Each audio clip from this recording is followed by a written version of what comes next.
plusieurs révélations. J'ai même appris que les Africains, nous utilisons une Bible qui n'est pas originale ou alors qui n'est pas authentique. Je retiens également qu'il y a plusieurs genres de Bibles qui ont été écrits et finalement nous sommes donc perdus. Est-ce que Dieu a donc eu assez d'idées? Parce que si la Bible est la parole de Dieu, comment nous avons donc plusieurs genres de Bibles? Alors, de tous les discours que j'ai suivis, celui de Monseigneur m'a intéressé, même s'il y a quelques excès. La première base que je pose. Il est 11h30. La première base, c'est qu'il faut avoir lu la Bible elle-même. Parce que la Bible résout beaucoup de problèmes. Il y a quelque chose de spécifique à la Bible. C'est que Dieu étant l'auteur, c'est-à-dire celui qui a dicté la pensée, pas le style, pas les écrits, mais la pensée, pas la langue. Dieu a caché des choses dans la Bible de telle sorte, mon Seigneur, et vous le savez dans la Bible, que ce que les hommes ont voulu extraire, la Bible l'a conservé. C'est-à-dire la même vérité, la Bible la cache dans plusieurs techniques. Vous voyez? Si je veux vous montrer comment on délivre quelqu'un qui a l'ivou, c'est dans la Bible, et vous le savez. Alors qu'on a voulu enlever ça dans les 6 and 7 books of Moses. Effectivement, il y a des livres que l'Église catholique romaine de rite latin a estimé être des livres kabbalistiques. La Bible était plus grande que celle-ci. Ils ont retiré, pour des motivations particulières, c'est-à-dire en se disant qu'il ne faut pas, c'est même l'idée du catholicisme romain, il ne faut pas que tout le monde accède au même degré de vérité. Peut-être que c'était une précaution. Parce que dans d'autres... À ce niveau, ça devient dangereux, Blériot. Je vais également vous dire, effectivement, si vous prenez un ordre comme la Rose-Croix à Morgue, l'ordre de la Rose-Croix à Morgue a retiré la cabale de la pratique rosicrucienne pour les débutants. Oui, c'est-à-dire c'est une option qu'on a retirée. La cabale, c'est quoi? C'est l'utilisation. C'est le mysticisme. C'est le mysticisme. Le mysticisme des chiffres. C'est-à-dire que dans ça, c'est la numérologie. Dans l'ordre, on enseignait tout à la fois les enseignements sapientiaux et la cabale. On s'est rendu compte que les gens s'intéressaient plus à la magie qu'aux enseignements. Et s'il veut beaucoup d'argent, voilà, tu veux beaucoup d'argent. Voilà, tu veux. Alors, on a retiré cela. Mais là, la cabale, elle m'intéresse déjà. Bon, on n'est pas dans ce... Alors, les catholiques romains ont fait la même chose, ont retiré. Mais cela n'a pas enlevé la substance de la Bible, quelles que soient les tentatives de trahison dans les traductions. Toth, j'en viens à Toth. Oui. Toth dit, alors, et, bon, pour Tchekam est hors, bon, lui, il faut le laisser. Parce que lui prend la Bible. Et pour contredire la Bible, il dit que le Coran a dit non, c'est pas... Quand vous voulez critiquer un ouvrage, vous parlez de l'ouvrage lui-même. Vous lui trouvez des contradictions internes. La Bible est divisée en ce qu'on appelle administration. Elles sont 7. Nous sommes à la 5e, il en reste 2. Mais revenons à Toth. Toth dit, Abraham devait livrer son fils. Il est dans l'administration des patriarches. Ça, il ne le sait pas. Qu'est-ce que... Il bondit, se retrouve dans les épîtres de Paul, le livre d'Hébreu, qui est un livre tout aussi imagé. Dans la Bible, Toth doit nous montrer à quel moment on a demandé de manger de la chair humaine et de sacrifier les premiers-nés. Oui, voici ce que dit la Bible. Oui, écoute, en Exode, lorsque Dieu établit le principe de la Pâque, il dit que vous prendrez un agneau. Ça pourrait être un agneau ou un bélier âgé d'1 an. Vous allez le sacrifier et vous allez verser son sang sur les linteaux des maisons. Ça, c'était une pratique pour empêcher que l'âge de la mort, qui devait passer les nuits, tuer les premiers-nés. Vous voyez, Toth renverse la pensée biblique. C'est-à-dire que le rituel qui est instauré, il faut apprendre. Permet, parce que les Hébreux sortaient d'Égypte. Et les mauvais dieux d'Égypte, c'est comme ça qu'ils les appelaient, venaient tuer les premiers-nés. Donc le rituel de la Pâque consiste à protéger les maisons. Et la maison qui n'avait donc pas fait ce rituel, le matin, trouvait que les premiers-nés étaient décédés. Deuxième chose, ce rituel visait à blinder contre les maladies. Et si vous rentrez en Corinthiens, vous allez trouver cela. ce rituel devait être pratiqué. On allait plus loin. Et moi, je trouve donc que la Bible est africaine. Parce que cet agneau-là devait être mangé entièrement et rien ne devait y rester. Dans la plupart des initiations que j'ai faites, on ne laisse pas la nourriture de l'initiation. Ce n'est que dans les nouvelles formes de religiosité que je vois que non, on dit que si on prépare quelque chose, c'est mauvais, c'est diabolique. Non. Alors, c'est une minute. Oui, il a dit autre chose. Heureusement, aujourd'hui, il n'est plus revenu sur la chose. Les Hébreux, Dieu avait demandé qu'on mangeait les caca. Oui. Oui. Il avait lu Je vais relire, ces versets la dernière fois. Ce qu'il dit là, Dieu appelle ça une abomination. Ah bon? Oui. Je vais relire. Ce qu'il dit, c'est une abomination parce que il ne lit même pas la Bible, il lit autre chose. Quand vous entrez dans le livre de Lévitique, lisez les interdictions.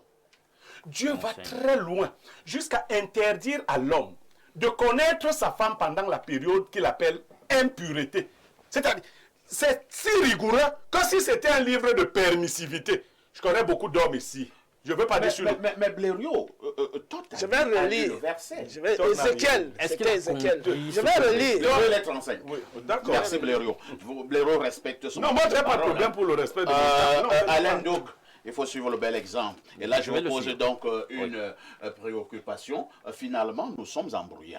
Depuis la semaine dernière jusqu'à maintenant, on ne sait pas si exactement la Bible est un livre divin ou alors la Bible a été à un moment donné, enfin les informations issues de la Bible ont été tronquées. Et Blériot dit même que cette affaire de Bible a également été africaine. Ben écoutez, je ne peux pas récuser en un temps tous les pseudo-informations qui ont été véhiculées. Ce que je vais faire, je vais choisir un axe. Vous savez, ce que nous sommes, ce que nous sommes en train de faire a été prophétisé dans la Bible, justement. Cette espèce d'ingénierie, ces attaques mystiques, intellectuelles, systémiques contre la Bible, ça a été prophétisé. Il y a eu des attaques mystiques. Non, mais quand on dit mystique, on parle de la spiritualité. Donc, ce que nous faisons ici, c'est une réflexion. Donc, on invoque l'esprit. Est-ce que vous savez que c'est prophétisé là dans Psaume 2? Pourquoi est-ce que les rois de la terre se liguent contre loin de l'Éternel? Nous sommes à 10 siècles avant que le Christ ne soit dans le monde. Et on prophétise déjà en réalité qu'il sera l'objet de toutes les attaques. Et on l'a vu avec l'Empire, on l'a vu sur des siècles par la chute après sa mort et sa résurrection, avec ses disciples, et on le voit jusqu'à présent. Donc, je suis déçu tout simplement de constater qu'en réalité, vous savez, notre système éducatif confirme ce que j'ai toujours cru à son sujet, il est endoctrinatoire. C'est-à-dire que les gens n'ont pas été capables de prendre ce qu'on leur a enseigné et de le poser lui-même comme sujet. On se rend compte que les gens sont diplômés mais ils ne savent pas raisonner. En Égypte, en réalité, Blériot l'a expliqué tout à l'heure, aucun mort chez les premiers-nés juifs, je veux dire israélites plutôt, de l'époque. Parce que Dieu, en réalité, ne l'a pas demandé. L'institution qu'est la Pâque, et que Blériot a expliqué, c'était un mémorial pour leur rappeler à la mémoire qu'en raison de leur rédemption, il y a les premiers-nés d'Égypte qui avaient été frappés. Parce qu'ils n'avaient pas accompli l'exigence de mettre du sang d'un agneau sur les linteaux de leur porte avec une branche d'hysope. Où est le rapprochement que tout arrive à faire entre ce qui est clairement écrit, que n'importe quel inculte pourrait comprendre s'il a simplement lu la Bible, et les interprétations que lui fait sur ce plateau. Il n'y a aucune commune mesure. J'ai toujours dit, il y a quelque chose qui sera toujours vérace pour récuser tous les accusateurs de la Bible. C'est la prophétie biblique. C'est-à-dire, comment est-ce qu'à un certain moment donné dans l'histoire, un livre qui est donc dénué d'importance, de sens, etc., arrive à prédire avec exactitude et acuité des événements qui auront lieu bien loin dans le futur. Alors, quand vous êtes dans vous voulez parler un livre, quels événements? Je les cite. Lorsque vous avez par exemple Zacharie 9.9, on vous prédit l'entrée triomphale de Jésus sur le dos d'un ânon dans Jérusalem. Donc quand vous êtes dans Michée 5.2, on vous prédit Jésus, la ville natale où il naîtra, Bethléem. Nous sommes là à 8 siècles avant que le Christ ne soit. Avec Zacharie, nous sommes à environ 7 siècles et demi, 8 aussi avant que Jésus n'arrive dans le monde. Quand vous allez maintenant dans le livre de Daniel, vous quand vous êtes un connaisseur de l'histoire politique du monde. Non, je suis encore dans le nom Jésus, non, je ne vous coupe pas. Non, parce qu'en mode relanceur, vous allez me faire... Je joue mon rôle de modérateur. Bon, allez-y. Et lorsque je dis que chacun a 5 minutes, ça ne veut pas dire que tu parles 5 minutes, on t'écoute. Sinon, on ne va plus bien me payer à la fin du mois. Et dit que tu peux parler pendant 5 minutes et pas vous relancer. Bon. C'est ça la modération. Ça me perd du temps. Voilà. Je Alors, on parlait de Jésus. Est-ce que le Jésus de la Bible, c'est le premier être sur terre qui s'est appelé Jésus? Non, mais Jésus, c'est un nom générique qui a été porté par plusieurs personnes. Alors, lorsque vous dites donc, non, mais il y a un seul Jésus historique qui a la prétention d'être le Messie, le sauveur de l'humanité. Il n'y a donc pas confusion. Il faut savoir de quel Jésus on parlait à l'époque. Non, je parle du Jésus messianique. Il n'y a pas confusion là-dessus. Allons-y. Voilà. Donc, et j'étais donc en train de dire que lorsqu'on revient donc sur les prophéties bibliques, quand vous connaissez l'histoire politique du monde, vous vous rendez compte qu'il y a des puissances hégémones que nous avons eues. Depuis l'Égypte, passant par la Babylonie, les Mèdes et les Perses. On a par la suite eu le grand royaume d'Alexandre, l'influence d'Alexandre et de la Grèce. Nous avons eu par la suite Rome. Quand vous êtes dans Daniel 2, vous vous rendez compte que cette influence politique historique a été décrite des siècles. Nous sommes au 6e siècle avant l'ère couronne. C'est déjà décrit dans la Bible que ces régions, leur influence, ces puissances hégémones viendraient. Quand vous dépassez le cap, vous allez même dans l'Apocalypse maintenant, vous vous rendez compte que pour qui a étudié l'histoire du mouvement chrétien ou de l'église chrétienne, appelez ça comme vous voulez, vous vous rendez compte que toute l'histoire de la chrétienté, je ne dis pas du christianisme, d'accord, et du christianisme en tant qu'entité avatar, qui est née de la vraie chrétienté, est décrite au travers d'une prophétie appelée dans la Bible la vision de Jean sur les 7 églises. Comment vous expliquez donc qu'en réalité, nous sommes à 2000 ans après les événements, Jean en était à quelque chose comme 185 de l'ère courante, il a une vision et on voit exactement s'accomplir ce qu'il a eu sur 2000 ans après. Donc il faut qu'on soit sérieux. Merci. On ne peut pas discréditer ce livre. Alain Doko, 5 minutes se sont écoulées. Et comme je suis très menacé au niveau de la messagerie,